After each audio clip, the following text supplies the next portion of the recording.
भीष्म पितामह एकादशी का व्रत करते थे। और अर्जुन, सत्यता तो यह है कि भीष्म पितामह ने एकादशी का व्रत किया हुआ है। 26 एकादशी भीष्म पितामह ने करी है। उन एकादशी पर भीष्म पितामह एक काम करते थे, उस एकादशी के दिन भीष्म पितामह कहीं नहीं जाते थे। गौ माता के पास रहकर गाय को चारा देकर, गाय की सेवा कर कर, गाय की पूजन कर कर, गौ माता की आराधना कर कर भीष्म पितामह अपना एकादशी का व्रत करते थे। गौशाला में गौ माता को जितना फलाहार देते थे, अपने अंश से, अपने जो पाया, जैसा पाया वैसे अंश के हिसाब से गौ माता की सेवा में लीन रहते थे। अर्जुन, घबराना नहीं, बाण तुम छोड़ोगे, दुनिया के लोगों को लगेगा कि अर्जुन ने बाण छोड़ा है। भीष्म पितामह बाणों की सैया पर पड़े हैं, दुनिया के लोगों को लगा रहेगा, पर अर्जुन, भीष्म पितामह के शरीर में बाण नहीं चुभेंगे। भीष्म पितामह बाणों की सैया पर नहीं, जो एकादशी का व्रत भीष्म पितामह ने करा है, उस एकादशियां भीष्म पितामह को अपने हाथ पर झेल लेगी और उसको अपने हाथों पर।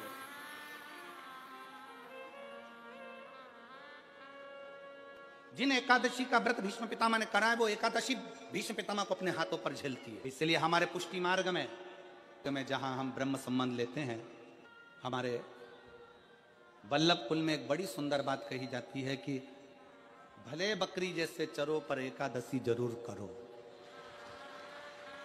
वो भीष्म पितामह के संवाद को देखकर कहा जाता है। वो भीष्म पितामह के संवाद को देखा जाता है कि भीष्म पितामह के शरीर को एकादशी ने अपने हाथ में झेल कर रखा है। आप पशुपतिनाथ का व्रत करते हो, आप 16 सोमवार का व्रत करते हो, आप संकट सोमवार का व्रत करते हो, आप शिवरात्रि का व्रत करते हो, सोमवार की अष्टमी का व्रत करते हो। उन व्रतों में सारे व्रत करो, मना नहीं है, पर उस व्रत में अपना पूर्ण समर्पण परमात्मा के प्रति रखो।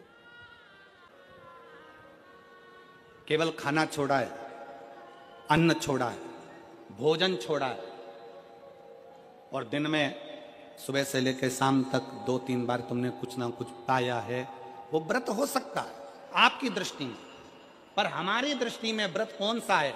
शिव महापुराण की कथा कहती है कि सुबेरे आपका व्रत चालू हुआ, दूसरे दिन ब्रह्म मुहूर्त तक जो आपका व्रत आपने रखा है, भगवान का जो व्रत कर रहे हो, उस व्रत में एक बात अपने अंदर उतार कर रखो कि इस दिन मैं अपने मोबाइल का त्याग करती हूँ, पूरे दिन मैं मैसेज नहीं पढ़ूंगी, मैं देखूंगी नहीं, मैं अपशब्द नहीं कहूंगी, मैं जानूंगी नहीं। दूसरा, आज के दिन मेरा व्रत है, आज 1 महीने में, 15 दिन में, 2 दिन में, 20 दिन में मैंने अगर किसी से भी अपशब्द कहा होगा, आड़ा टेढ़ा कहा होगा, तो सबसे पहले आज व्रत वाले दिन मैं उसको सॉरी कहूंगी, क्षमा मांगूंगी और अपने हृदय से लगाने का प्रयास करूंगी। व्रत है।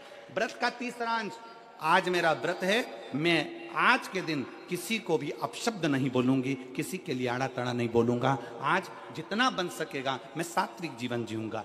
चौथा, आज मेरा व्रत है, आज के दिन मैं झूठ नहीं बोलूंगी, ना झूठ बोलूंगा सुबह से लेकर शाम तक। और पांचवा, आज व्रत वाला दिन है, जितना फलाहार मैं करूंगी उसका पैसा जोड़ूंगी कि 15 रुपए का मैंने साबूदाना खाया, 10 रुपए का बटाटा खाया, ये खाया वो खाया, सारा हिसाब लगाकर 55, 60, 70 रुपए जितने होते हैं, उसमें से एक अंश निकालकर मैं उसका एक भाग किसी गौशाला में जाकर गाय को चारा जरूर दूंगी। आपका व्रत, आपकी साधना, आपका तप, आपका बल, आप कैसा कर रहे हैं? केवल भूखे रहने पर भगवत पद की प्राप्ति नहीं होती। शिव महापुराण की कथा कहती है कि भूखे रहने से भगवान की प्राप्ति नहीं होती। शिव पुराण की कथा कहती है भगवान को पाने की भूख बढ़ाने से भगवान की प्राप्ति होती है। भीतर से परमात्मा को पाने की भूख बढ़ाइए, भगवान को पाने की भूख बढ़ाओ भीतर से।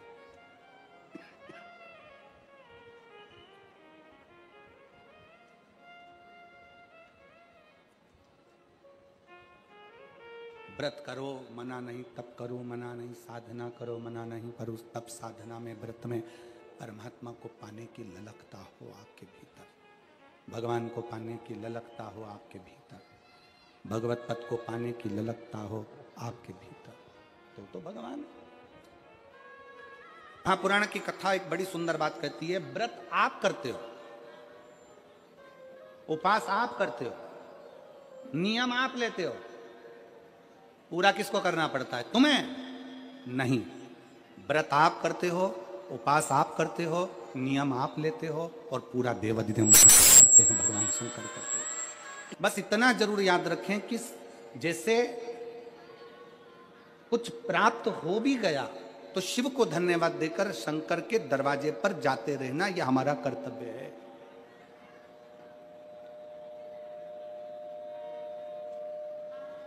एक बहन जी ने पत्र लिखा था कल।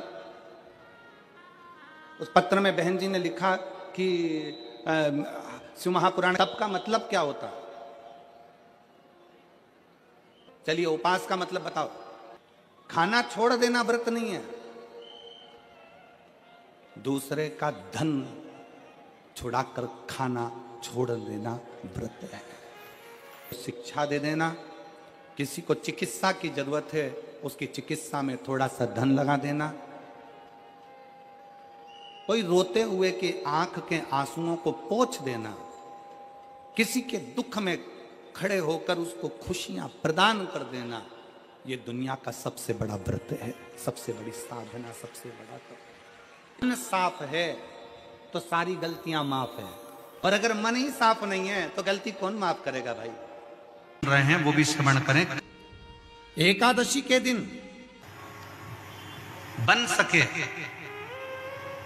एक बेलपत्र, उस बेलपत्र के मध्य भाग में बीच वाली पत्ती पर लाल चंदन और दोनों पत्तियों पर पीला चंदन, नीचे वाली दोनों पत्तियों पर पीला चंदन, बीच वाली पत्ती पर लाल चंदन और दोनों पत्तियों पर पीला चंदन, और इसी बेलपत्र के साथ में जो लाल चंदन वाला जो पत्ती है उस पर एक श्वेत पुष्प, सफेद फूल रखकर आप अपनी कामना कर कर, जब आपको जल चढ़ाते चढ़ाते 3 महीना, 4 महीना, 5 महीना, 6 महीना आपके हो जाए और बाबा देवाधिदेव महादेव को जल चढ़ाते चढ़ाते समय बीत जाए, तब बाबा से अपने दिल की बात कहने के लिए लाल चंदन, सफेद पुष्प, पीला चंदन दोनों पत्तियों पर अपने हाथ में लेकर कामना कर कर अशोक सुंदरी वाली जगह पर जब हम उसको समर्पित कर, अशोक सुंदरी वाली जगह पर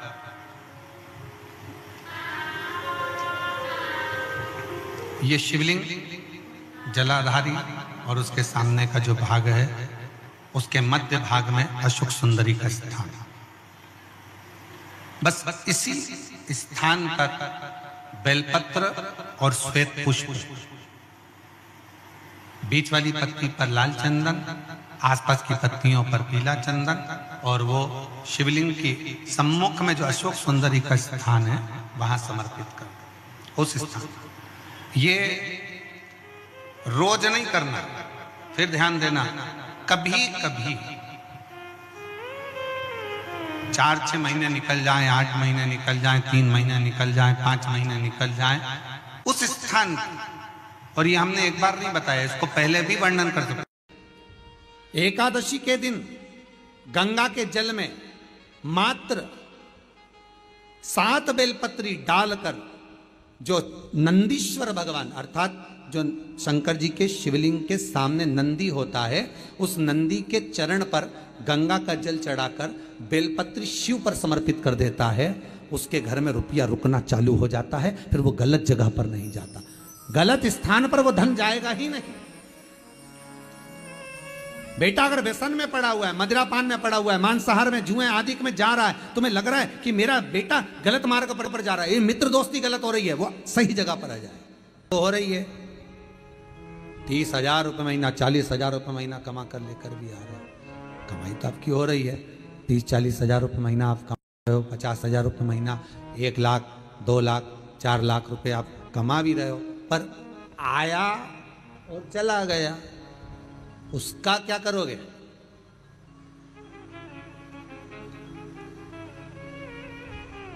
उसका करना क्या है? बहुत सुंदर संवाद है, ध्यान दीजिएगा। जिसके घर में कमाने वाले 2-4 हैं, पैसा तो आ रहा है पर घर में टिक नहीं रहा, डॉक्टर में, पुलिस में, एक्सीडेंट आदि में, कहीं गलत जगह पर, व्यसन में अगर पैसा जा रहा है, जुए में, मांसाहार, मदिरा पान, या कहीं आया पैसा, पैसा आने में कमी नहीं, आ रहा है पर टिक नहीं रहा, रुक नहीं रहा, कोई मांगने आ गया, दे दिया, फिर वहां से अपने पास नहीं आ रहा, अपन कह रहे हैं भैया हमारा पैसा लौटा दो, नहीं आ रहा।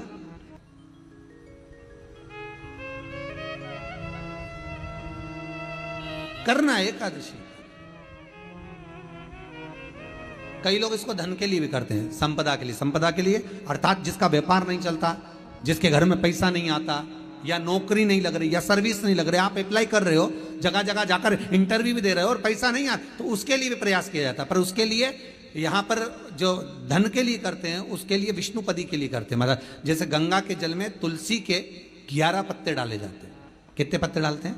11 तुलसी के पत्ते डालते हैं, और उसको किसी भी नारायण के मंदिर में, राम कृष्ण शिव, शंकर नहीं, राम कृष्ण भगवान विष्णु दत्त आदि जितने नारायण के मंदिर हैं, उस मंदिर में किसी भी पात्र में, एक छोटे से पात्र में उसको भरकर रखी आते हैं महाराज। उससे भी जॉब, सर्विस, नौकरी में सफलता प्राप्त हो जाती है। परंतु वो भी एकादशी को ही होता है।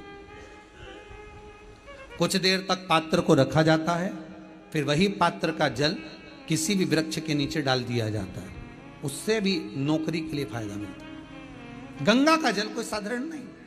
पैसा धन ज्यादा आने लगे तो पत्नी को कहना चाहिए कि देखो थोड़ा बहुत मेरा मन है, शिव महापुराण की कथा हो जाए, या फिर कहीं सत्कर्म में लग जाए, कहीं ब्राह्मण भोज, साधु भोज, सन्यासी भोज, गुरु जन में, संत जन में, साधु जन में, तपस्वी जन में कहीं लग जाए। ये धर्म पत्नी, जहां धर्म जुड़ा हुआ हो वो धर्म। महाराज कुछ तिथियां होती हैं, जिन तिथियों में अगर आप रोज गंगा का जल शंकर को नहीं चढ़ा सकते, तो शिव महापुराण कथा कहती है, स्कंद पुराण कहती है, विष्णु पुराण कहती है, गर्ग संहिता कहती है, गीता पुरुष गोरखपुर का कल्याण का गंगा अंक कहता है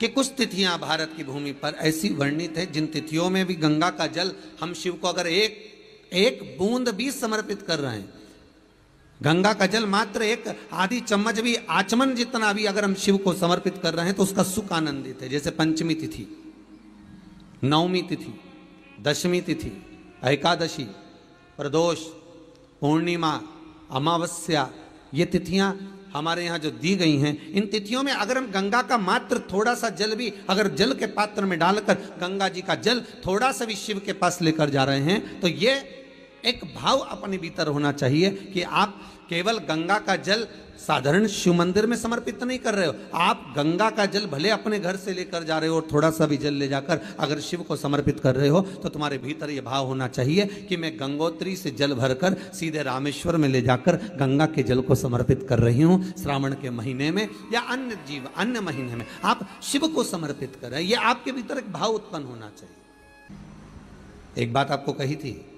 गुरु महिमा में कि घर से जब निकला करो ना, तो भगवान देव अधिदेव महादेव का नाम लेकर श्री शिवाय नमस्तुभ्यम, घर से जब निकलो, कोई कार्य के लिए जा रहे हो तो आप श्री शिवाय नमस्तुभ्यम का स्मरण कर कर जाइए। आप किसी काम के लिए आगे बढ़ रहे हो, श्री शिवाय नमस्तुभ्यम का स्मरण कर कर जाइए। जिस समय आपके मुख से श्री शिवाय नमस्तुभ्यम का स्मरण हो जाए, या शिवलिंग का स्पर्श हो जाए, या शंकर का अनुमोदन कर कर ओम नमः शिवाय बोलकर, या राम बोलकर, कृष्ण बोलकर, शिव बोलकर, आपके भीतर जो रमा हुआ है, आप राम को मानते हैं आप राम को मत माने, हम मना नहीं करेंगे, आप कृष्ण को माने तो कृष्ण को माने, हम मना नहीं करेंगे। आपका दिल जिससे लगे, आपका चित्त वृत्ति जिससे लगे, और उस पवित्र भूमि में ना जाने कितने साधक, कितने साधु, कितने तपस्वी, कितने संत, कितने महात्मा, कितने जोगी, कितने सन्यासी, कितने ब्राह्मण जन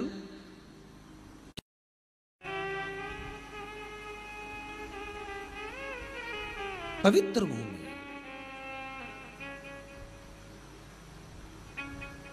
और उस पवित्र भूमि में ना जाने कितने साधक, कितने साधु, कितने तपस्वी, कितने संत, कितने महात्मा, कितने जोगी, कितने सन्यासी, कितने ब्राह्मण जन, कितने विद्वत जन इस भारत की भूमि पर भ्रमण करते रहते हैं, तप साधना करते रहते हैं, उपासना करते रहते हैं, मंत्र जाप स्मरण करते रहते हैं। और जब उनका मंत्र जाप का फल इस भूमि पर प्राप्त होता है, तो यहाँ की जो रज है, यहाँ की जो धूल है, यहाँ की जो माटी है, वो सुख का अनुभव करा देती है, एक आनंद का अनुभव करा देती है। श्री भागीरथ बाबा गंगा जी को लेकर आए।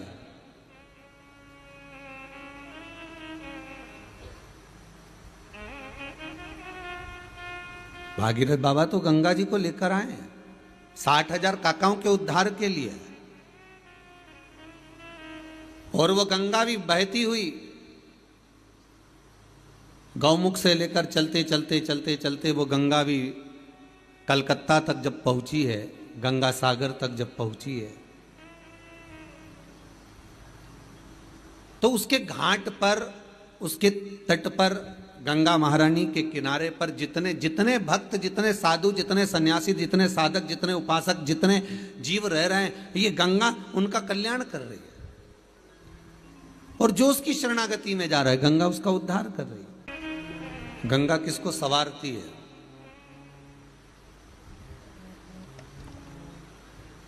किसी ने कहा कि प्राण छूटे और गंगा जी में ले जाकर अस्थियों को छोड़ दो तो गंगा मोक्ष देती है। विष्णु पुराण में, गर्ग संहिता में, देवी भागवत में, शिव महापुराण में, स्कंद पुराण में लेख लिखे हैं कि गंगा जी ने शंकर जी से वर मांगा था कि मेरे जल में जब तक जीव की अस्थियां पड़ी रहेंगी तब तक वो जीवात्मा वैकुंठ का भोग भोगेगी।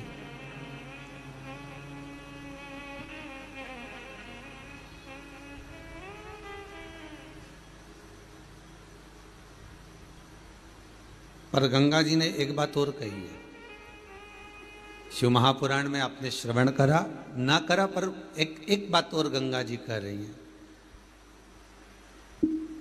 कि मैं तार दूंगी, मैं पापी से पापी जीव का उद्धार कर दूंगी, मना नहीं है। वैसे भी तो भारत की भूमि तो पावन पावन नदियां सारी की सारी जितनी भी हैं ये भारत की भूमि पर है, ये भारत माता पर विराजमान, सारे के सारे पावन तीर्थ इस भारत की भूमि पर विराजमान है।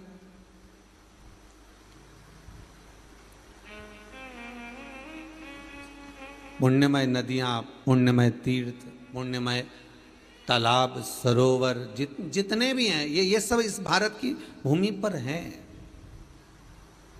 गंगोत्री में